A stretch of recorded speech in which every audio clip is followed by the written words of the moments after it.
Paz do Senhor, irmãos, boa noite, sejam bem-vindos. Mais um dia para nossa leitura bíblica, continuando então aqui nossa jornada pelo livro de Números. E hoje a gente vai ler então o capítulo 14. E deixa eu ver se o 15 é muito grande. 14 e 15. Um pouquinho comprido o 15, mas acredito que vai ser rapidinho pra gente ler.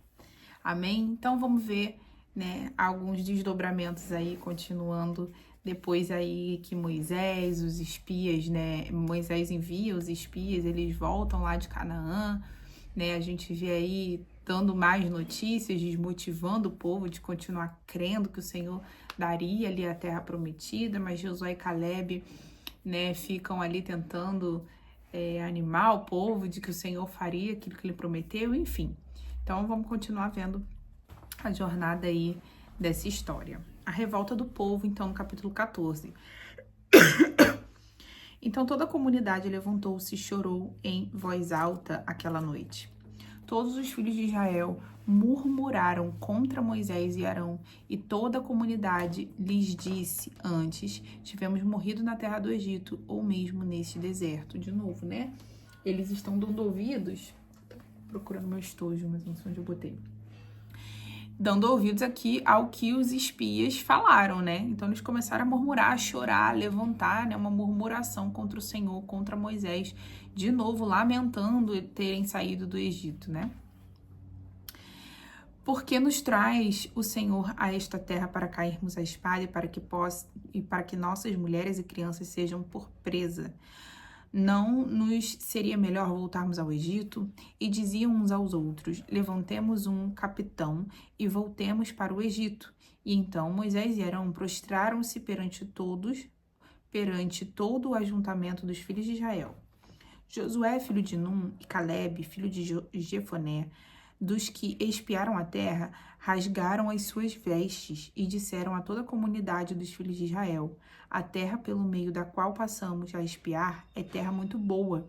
Se o Senhor se agradar de nós, então nos fará entrar nessa terra e dará a nós. É uma terra em que manam leite e mel. Somente não sejam rebeldes contra o Senhor e não temam o povo dessa terra. Não temais o povo dessa terra, porque como pão os devoraremos.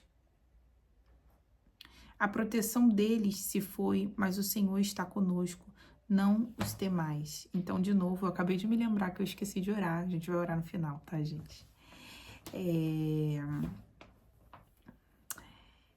Então, Josué e Caleb, né, ficam ali nessa angústia. É um pouco de... Parece que eles estão vivendo um pouco daquilo que Moisés tem vivido, né, ao longo desse tempo, nessa jornada com o povo, principalmente Josué, né, que depois vai acabar assumindo ali, de uma certa forma, o lugar de Moisés, sentindo esse peso de como é você crer, você saber que Deus falou, você crer que Deus vai fazer porque ele falou, e ter que se deparar com essa rebeldia do povo, né? Do povo se entregando às suas emoções, né? Aquilo que eles estão vendo e não crendo naquilo que Deus falou que faria, né? Eles rasgam suas vestes, eles lamentam essa atitude do povo. E tentam ali também intervir, né? Falar ao povo: não vamos temer, né? O Senhor é uma terra boa, o Senhor disse que nos daria, enfim, vai dar tudo certo, enfim. Então, no versículo 10, né? Toda a comunidade, porém, disse que os apedrejassem. Então, a glória do Senhor apareceu na tenda da congregação a todos os filhos de Israel. E disse o Senhor a Moisés: até quando me provocará esse povo? E até quando não crerão em mim, apesar de todos os sinais que fiz no meio deles? Com pestilências o ferirei e o rejeitarei, mas farei de ti povo maior e mais forte do que esse. Respondeu Moisés ao Senhor: os egípcios ouviram que com a tua força fizeste subir esse povo do meio deles, e contam aos moradores desta terra. Eles têm ouvido que tu, ó Senhor, estão no meio deste povo, que face a face, ó Senhor, lhes aparece, que a tua nuvem está sobre eles, e que vais adiante deles numa coluna de nuvem de dia e numa coluna de fogo de noite. Se matar esse povo, as nações que ouviram a tua fama dirão: O Senhor não pode levar esse povo para a terra que lhes tinha jurado, por isso os matou no deserto. Agora rogo-te que a força do meu Senhor se manifeste como dissesse. O Senhor é muito paciente, grande em beneficência, que perdoa a iniquidade e a transgressão, que ao culpado não tem por inocente e visita a iniquidade dos inocentes e visita a iniquidade dos pais sobre os filhos, até a terceira e quarta geração. Perdoa a iniquidade desse povo segundo a grandeza da tua benignidade, como também perdoaste a este povo desde a terra do Egito até aqui. E disse o Senhor, conforme a tua palavra, lhe perdoarei.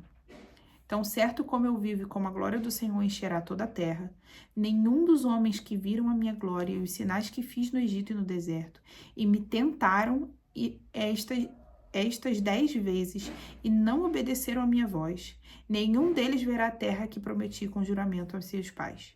Nenhum daqueles que me desprezaram a verá. Vamos dar um ponto aqui. 2 pontos importantes que eu gosto de sinalizar, inclusive, é porque essa Bíblia nova, lembrem que eu comprei para ler aqui com vocês, então ela não tem algumas marcações e conforme eu vou lendo, eu gosto de ir marcando. Eu vou pegar meu estojo, que eu acho que ficou ali num outro cômodo. Moisés está intercedendo ao Senhor novamente para que o Senhor não castigue o povo, né? Por a murmuração, pela rebeldia, né? Como várias vezes ele fez ao longo dessa jornada no deserto. E aí, né, o Senhor fala, o Moisés está falando para o Senhor, né, que é algo que a gente entende um pouco, ou estuda, ou vê quando trabalha, estuda um pouco de batalha espiritual, coisas nesse sentido, já foge um pouco do campo teológico.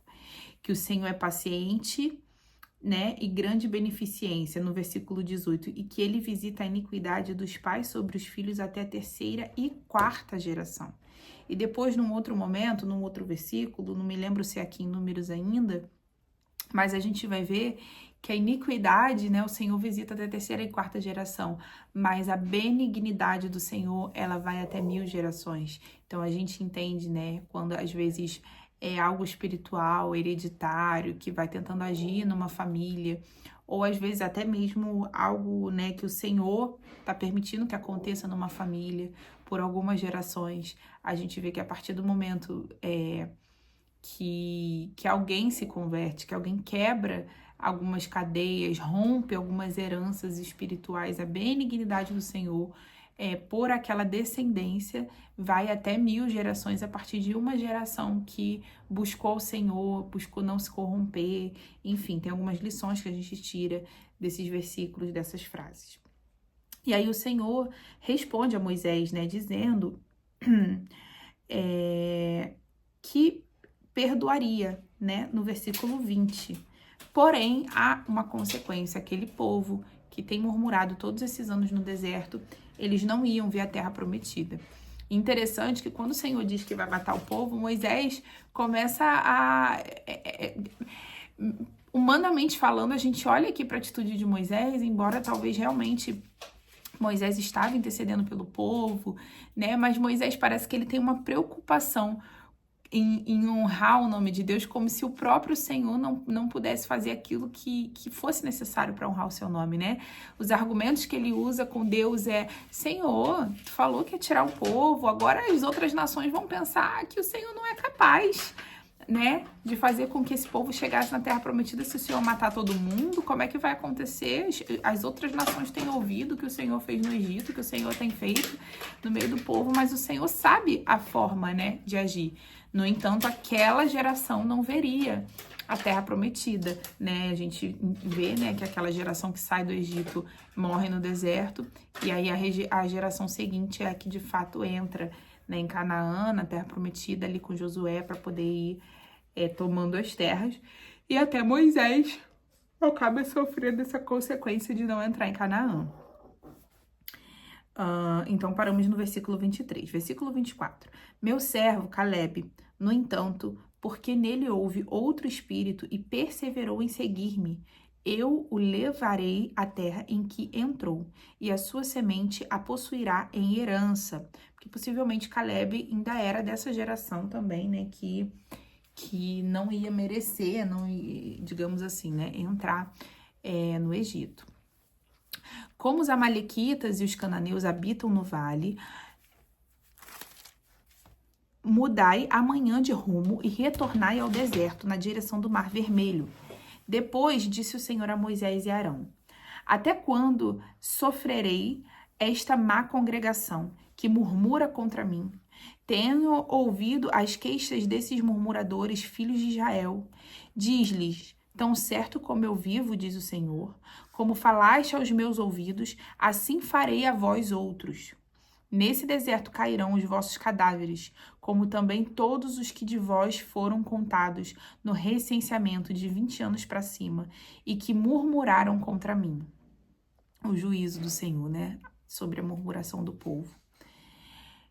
30. Não entrareis nesta terra, a respeito da qual eu, levantando a mão, jurei de nela vos fazer habitar, salvo Calebe, filho de Jefoné, e Josué, filho de Num. Os vossos filhos, porém, dos quais dizeis que seriam levados como presa, eu os farei entrar nela, e eles conhecerão a terra que desprezastes. Quanto a vós, porém, os vossos cadáveres cairão nesse deserto.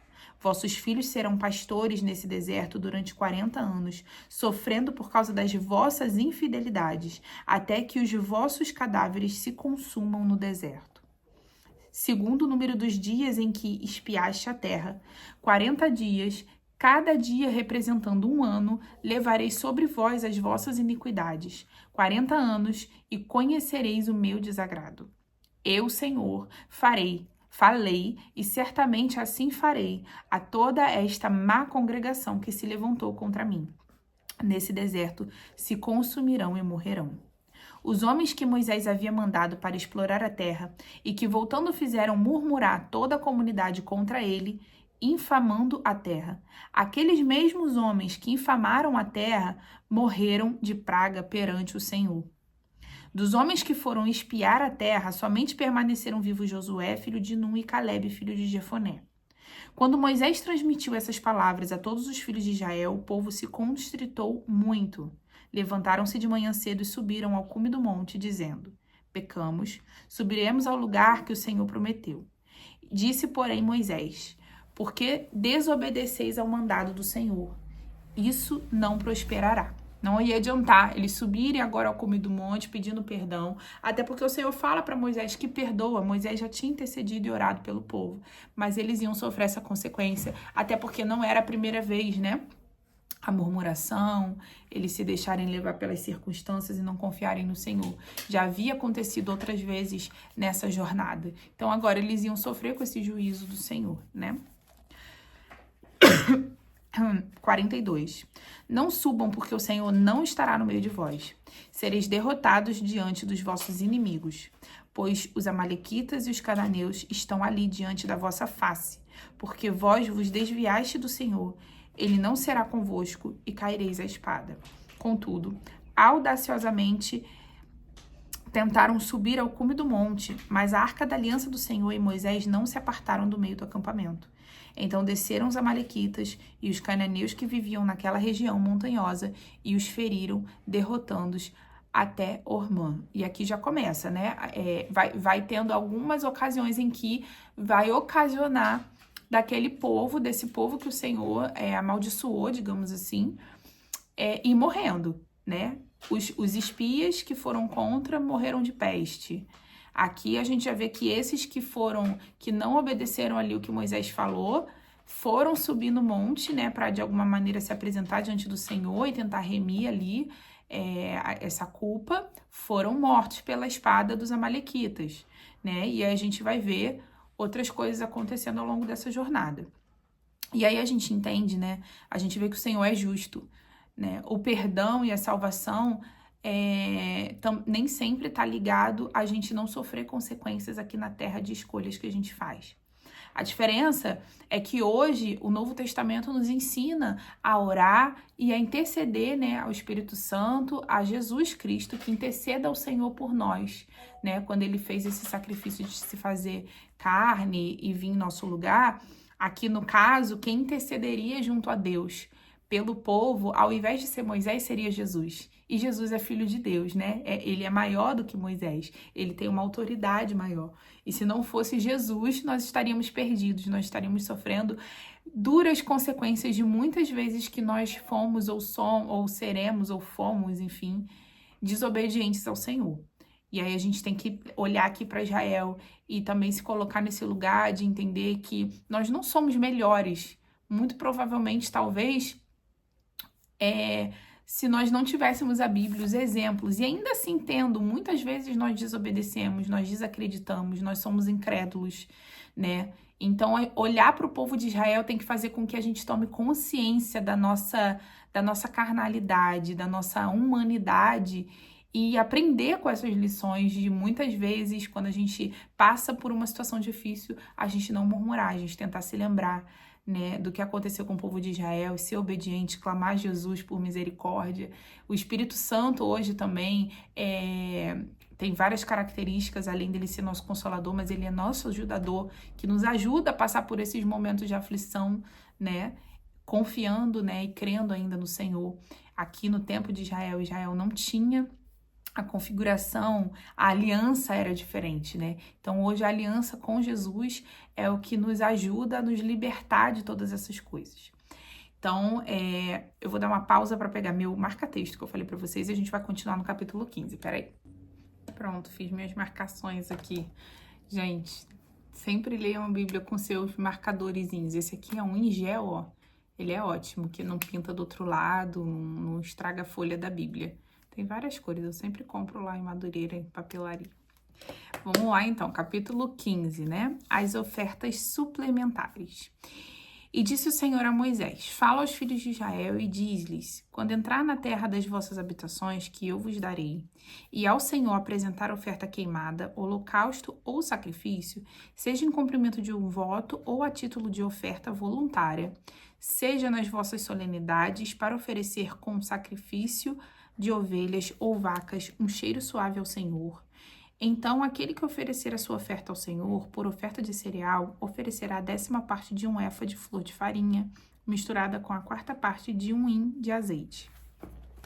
De vinho para libação, preparareis a 4ª parte de um hin por cordeiro, além do holocausto do sacrifício, ou do sacrifício.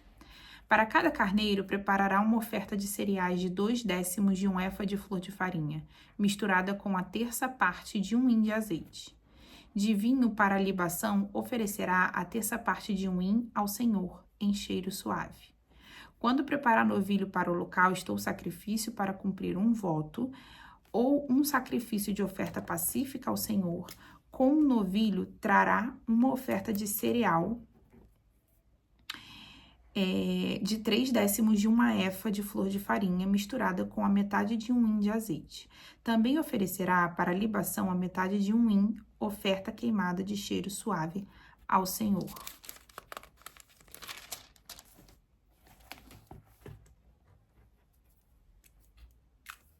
Assim se fará para cada novilho, cada carneiro ou cada cabeça de gado miúdo, cordeiro ou cabritos.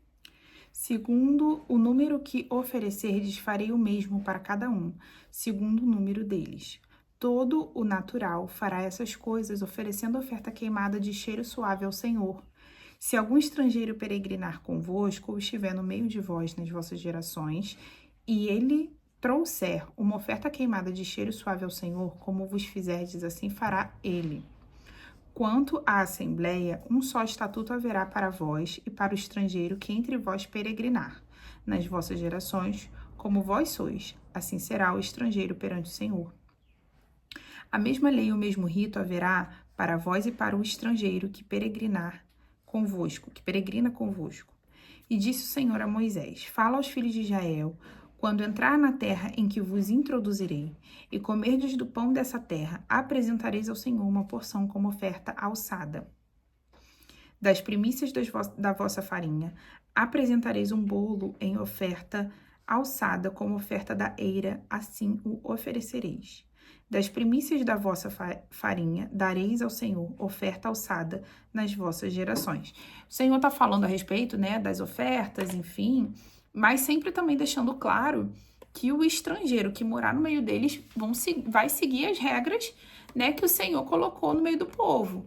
O estrangeiro que é como nós gentios que aceitamos Jesus e aí passamos a fazer parte da promessa e a ter um comportamento diferente do que, de repente, a nossa cultura do nosso país, né? Enfim, do nosso continente, digamos assim, a gente anda um pouco na contramão. Os estrangeiros que decidissem optar por morar ali em Israel, com o povo israelita, eles deveriam seguir também alguns preceitos, né? Assim como o Senhor orienta o povo, eles também deveriam seguir, tá? Faltas cometidas por inadvertência. Se por inadvertência deixar de cumprir qualquer desses mandamentos que o Senhor deu a Moisés, qualquer mandamento que o Senhor vos mandou por intermédio de Moisés, desde o dia que o Senhor ordenou, e daí em diante, nas vossas gerações, quando se fizer alguma coisa por inadvertência e for encoberta aos olhos da congregação, toda a congregação oferecerá um novilho para o holocausto em cheiro suave ao Senhor, como sua oferta de cereal e libação, conforme o estatuto, e um bode para oferta pelo pecado. Então, quando alguém, né, pecar por inadvertência, quando essa pessoa não sabe, né, não foi chamada a atenção, né, que era um pecado, algo nesse sentido. E a gente já leu algumas coisas a esse respeito também lá em Levítico, né, quando fala dessa parte de ofertas e sacrifícios. Mas aí, quando fizer alguma coisa na advertência foi encoberta, deixa eu ver aqui o versículo que eu parei. Toda a congregação vai oferecer um novilho em holocausto, né, como oferta por essa pessoa, né, que cometeu uma falta, uma inadvertência. Vou ler de novo 24, tá? Porque, para não ficar perdida. Quando se fizer alguma coisa por inadvertência e for encoberta aos olhos da congregação, toda a congregação oferecerá um novilho para o holocausto em cheiro suave ao Senhor, com a sua oferta de cereais e libação, conforme o estatuto, e um bode para a oferta pelo pecado, né? For encoberta, a pessoa fez escondido, né? E foi descoberto. O sacerdote fará expiação por toda a comunidade dos filhos de Israel e serão perdoados, pois foi uma inadvertência, e trouxeram ao Senhor pelo pecado a sua oferta queimada e sua oferta pelo pecado. Toda a comunidade dos filhos de Israel e mais os estrangeiros que peregrinam no meio deles serão perdoados, porque todo o povo foi envolvido no erro. Se alguém pecar por inadvertência para a expiação do pecado, oferecerá uma cabra de 1 ano. O sacerdote fará expiação pela pessoa que errou, quando por inadvertência pecar perante o Senhor, fazendo expiação por ela, e será perdoada. Tanto para o natural dos filhos de Israel, como para o estrangeiro, que no meio deles peregrina, haverá uma só lei entre vós, para aquele que pecar por inadvertência. A pessoa, porém, que fizer alguma coisa deliberadamente, seja dos naturais da terra, seja dos estrangeiros, injúria ao Senhor, tal pessoa será eliminada do meio do povo, porque desprezou a palavra do Senhor e anulou o seu mandamento.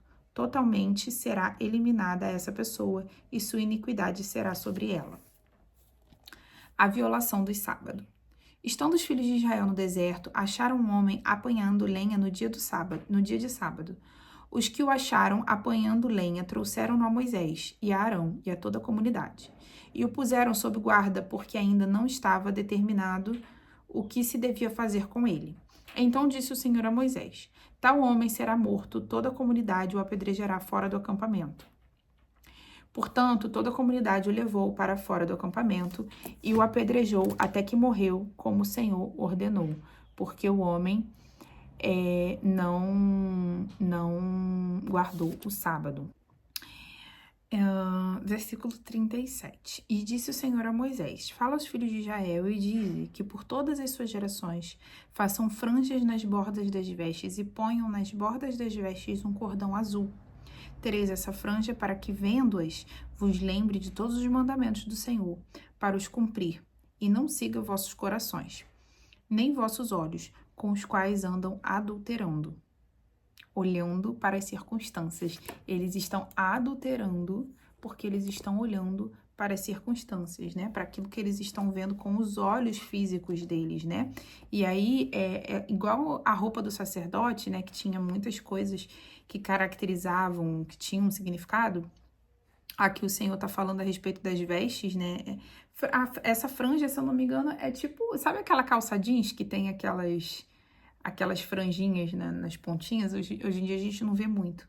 Mas é mais ou menos aquilo mesmo, né? E tinha um motivo daquilo, um significado, como a gente vê aqui, um lembrete, né? Para que eles não fiquem olhando para aquilo que os olhos físicos deles estão vendo, né? Para o natural, mas para que eles lembrem daquilo que o Senhor prometeu, né? Que o Senhor vai cumprir, enfim. De novo, vou ler aqui o 39, né? Vão ter essas franjas para que vendo vos lembres de todos os mandamentos do Senhor, para os cumprir, e não sigam vosso coração nem vossos olhos, com os quais andam adulterando. Então vos lembrareis de cumprir todos os meus mandamentos e sereis consagrados ao vosso Deus. Eu sou o Senhor, vosso Deus. Eu vos tirei da terra do Egito para ser vosso Deus. Eu sou o Senhor, vosso Deus. Amém? Então, a gente leu aqui o capítulo 14 e o 15, né? Vemos aqui a repetição de algumas regras, né? Sacrificiais, de ofertas, enfim. E vemos um pouco também já das consequências, né? Do decreto do Senhor, né? Da consequência a respeito dessa situação da murmuração e da incredulidade.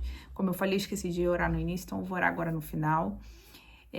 Agradeço e louvo a Deus pela sua vida, pela vida de cada um que tem se esforçado para estar aqui presente ou se esforçado para assistir depois a leitura, de estar acompanhando de alguma forma. Que o Senhor possa abençoar a vida de vocês. Como eu já repeti inúmeras vezes, né? Essa leitura tem me feito crescer e amadurecer muito espiritualmente, porque está sendo uma experiência diferente, né, das outras vezes em que eu li a Bíblia toda. Então, eu creio e eu peço ao Senhor que esteja sendo para vocês também, né, uma experiência diferente de ensino, enfim. Então, oremos. Senhor Deus, Pai amado e querido, te damos graças, te louvamos por esse tempo em tua presença, pela tua palavra viva e eficaz, porque o Senhor tem trabalhado em nós e nos nossos corações. E eu creio, Deus, também na nossa casa, no meio da nossa família. Toma as nossas vidas em tuas mãos, o nosso entendimento, Senhor, da tua palavra. Molda, Senhor, o nosso caráter, a nossa estrutura, Senhor, como vaso na mão do olheiro. Que todos os dias, Pai, nós possamos aprender algo novo, nós possamos ouvir a voz do teu Espírito em nosso coração, nos trazendo a memória ou nos trazendo o entendimento de algo que nós precisamos para a nossa vida, para o nosso dia a dia. Obrigada, Senhor, por essa comunhão, mesmo que de longe, mas eu creio que o teu Espírito se faz presente em nossas casas, em nosso meio. Toma a vida de cada um dos teus servos que estão aqui presentes em tuas mãos, cada pessoa que às vezes chega nesse vídeo ou qualquer um dos vídeos da nossa leitura, né? Às vezes por acaso na internet ou porque eu postei algo, mas que elas sejam abençoadas e alcançadas e a tua palavra surta o efeito para o qual foi lançada. Continua nos sustentando, Senhor, para que a gente chegue no final dessa jornada, Pai. Obrigada, Pai, pela tua fidelidade, pelo teu cuidado, pelos teus livramentos. Nós consagramos esse tempo hoje a Ti. Em nome de Jesus, amém. Obrigada pela companhia de vocês. E amanhã também, se Deus permitir, sexta-feira, nós estamos aqui de volta para terminar a nossa leitura dessa semana, tá bom? Fiquem na paz, gente. Boa noite.